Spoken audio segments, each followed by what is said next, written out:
കഴിഞ്ഞ കുറച്ച് നാളുകളായി ഇന്ത്യൻ ക്രിക്കറ്റ് വാർത്തകൾ ഫോളോ ചെയ്യുന്നവർക്കറിയാം, ഗൗതം ഗംഭീർ എന്ന കോച്ച് വളരെയധികം വിമർശനങ്ങൾക്ക് വിധേയനാകുന്നുണ്ട്. ചില വിമർശനങ്ങളിൽ വസ്തുതകൾ ഉണ്ടെങ്കിലും അത്രയ്ക്ക് വെറുക്കപ്പെടേണ്ടവനാണോ ഗംഭീർ എന്ന് പലപ്പോഴും തോന്നാറുണ്ട്. ധോണി, കോഹ്ലി പോലെയുള്ളവരുടെ താരപരിവേഷത്തെ വിമർശിച്ചപ്പോൾ അവരുടെ ഫാൻസിനുണ്ടായ ദേഷ്യമാണ് പിന്നീട് അങ്ങോട്ട് ഗംഭീറിന് ഒരു വില്ലൻ പരിവേഷം കിട്ടാൻ കാരണം. ടെസ്റ്റ് ക്രിക്കറ്റിൽ ഗംഭീർ കോച്ചായതിനു ശേഷം ന്യൂസിലാൻഡ്, സൗത്ത് ആഫ്രിക്ക, ഓസ്ട്രേലിയ എന്നിവർക്കെതിരെ നാണംകെട്ട സീരീസ് പരാജയങ്ങളുണ്ടായി.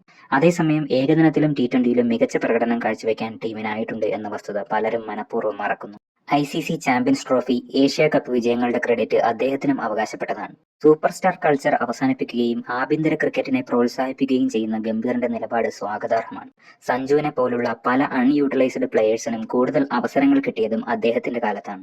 ടെസ്റ്റ് ക്രിക്കറ്റിന് അനുയോജ്യനായ മറ്റൊരു കോച്ചിനെ ഉടനടി നിയമിച്ച് വേൾഡ് കപ്പ് വരെ സമ്മർദ്ദങ്ങളൊന്നുമില്ലാതെ ഗംഭീറിനെ കോച്ചായി തുടരാൻ വിടണമെന്നാണ് എന്റെ അഭിപ്രായം.